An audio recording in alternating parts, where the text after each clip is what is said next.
और आइए हमारे बीच बहुत ही सुंदर प्रस्तुति आप सभी के बीच प्रस्तुत करने जा रहे हैं ये सभी कलाकार। तो आइए सभी के बीच बाल गोपाल नटखट नंद किशोर लेकर आ रहे हैं। मुकुट सिरमौर दो नैना घनश्याम के कटीले हैं कटार से। आइए देखते हैं ये सुंदर सी प्रस्तुति इन सभी कलाकारों द्वारा।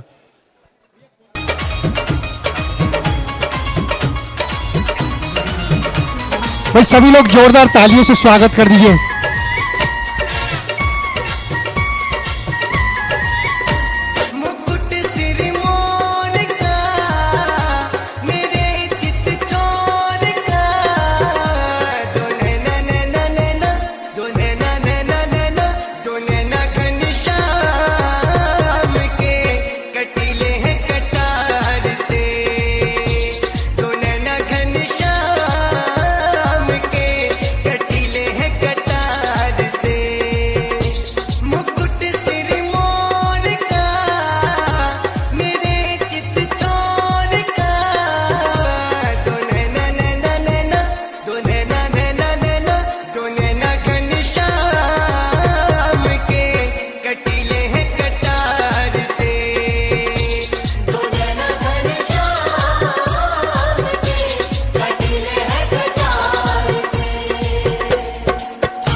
बहुत धन्यवाद आप सभी की तालियों का।